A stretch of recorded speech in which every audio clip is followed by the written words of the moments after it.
नागपुर में हिंसा करने वालों के समर्थन में क्यों उतरे अजीत पवार? फडणवीस सरकार में क्यों दो फाड़? अब आगे क्या होगा? अजीत पवार ने इफ्तार के बाद ऐसा बयान क्यों दे डाला? नागपुर में हुई हिंसा की तस्वीरें जिसने भी देखी वो उपद्रवियों पर सख्त कार्रवाई की मांग कर रहा है। महाराष्ट्र में बीजेपी और शिवसेना की साझा सरकार है और लोगों को उम्मीद है कि दंगाइयों को बख्शा नहीं जाएगा। पक्की पहचान करने के बाद लोगों की दुकानें और वाहन जलाने वालों पर सख्त एक्शन होगा। लेकिन एक डिप्टी सीएम सरकार से अलग बयान दे रहे हैं। अजीत पवार आखिर क्यों हिंसा के आरोपियों की पैरवी करने लगे हैं? मास्टरमाइंड फहीम के सपोर्ट में उतरे अजीत पवार। अजीत पवार इफ्तार पार्टी देते हैं और मुसलमानों के बीच होते हैं तो मुसलमानों के हितैषी दिखने की कोशिश भी करते हैं।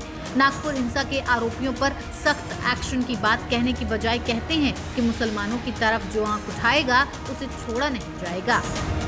हमारी मुस्लिम भाई बहनों को जो भी आंखें दिखाएगा, दो गुटों में झगड़ा लगाकर अमन शांति को भंग करेगा और कानून को अपने साथ में लेने की बात करेगा, तो वो कोई भी हो उसे किसी भी कीमत पर बख्शा नहीं जाएगा। दंगाइयों पर सख्त एक्शन लेने वाली एनडीए सरकार में अजीत पवार बेचैन हो रहे हैं। मुस्लिम वोट बैंक खिसकने का डर भी बढ़ा है, इसीलिए मुस्लिम वोट बैंक को साधने की कोशिश कर रहे हैं। औरंगजेब के नाम से शुरू हुई ये सियासत अब खूनी शक्ल अख्तियार करने लगी है। शुरुआत अबू आजमी के बयान से होती है जब वो औरंगजेब का महिमा मंडन करते हैं। अगर वो हिंदू के खिलाफ होते तो 34% हिंदू उनके साथ नहीं रहते और उनका सिपह सालार हिंदू नहीं रहता। मेरा कहना है कि इसको हिंदू मुस्लिम एंगल से नहीं देखना चाहिए और ये सच है कि उनके राज में भारतवर्ष सोने की चिड़िया था। औरंगजेब का महिमा मंडन क्यों कर रहे कट्टरपंथी? अबू आजमी के बयान से विवाद शुरू हुआ तो हिंसा तक पहुंचा। 17 मार्च की शाम नागपुर के महल इलाके में बवाल हो गया। औरंगजेब को रोल मॉडल मानने वाले उपद्रवियों ने घरों पर पथराव किया, सड़क पर खड़े वाहनों में तोड़फोड़ और आगजनी की, पुलिस पर भी हमला किया। 3 डिप्टी कमिश्नर रैंक के अधिकारियों को घायल कर दिया गया और ये सब सिर्फ इसलिए क्योंकि एक फर्जी वीडियो फैलाया गया जिसमें कथित तौर पर क्रूर शासक औरंगजेब की कब्र पर चढ़ी चादर जलाने का दावा किया गया। 33 पुलिसकर्मी घायल हुए और दर्जनों वाहन जलाए गए। फिर पुलिस के एक्शन की बारी आई। मास्टरमाइंड फहीम को पकड़ा गया और 100 से ज्यादा दंगाइयों को भी अरेस्ट किया गया।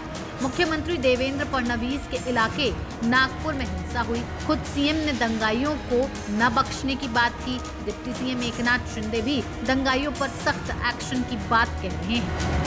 ये जितना नुकसान दंगाइयों ने किया है इसका पूरा हिसाब निकाला जाएगा और ये पूरा नुकसान उनसे वसूल किया जाएगा और अगर वो नुकसान के पैसे नहीं भरते हैं तो उनकी प्रॉपर्टी को बेचकर ये नुकसान भरपाई की जाएगी।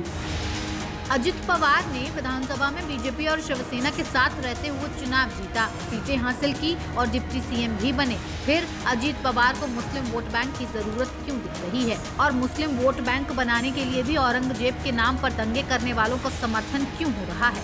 आपकी क्या राय है? हमें कमेंट बॉक्स में जरूर बताएं और इस तरह की और खबरों के लिए देखते रहिए न्यूज़ कॉरिडोर्स। न्यूज़ कॉरिडोर्स आप हमें YouTube पर, Instagram पर, X पर और Facebook पर फॉलो कर सकते हैं।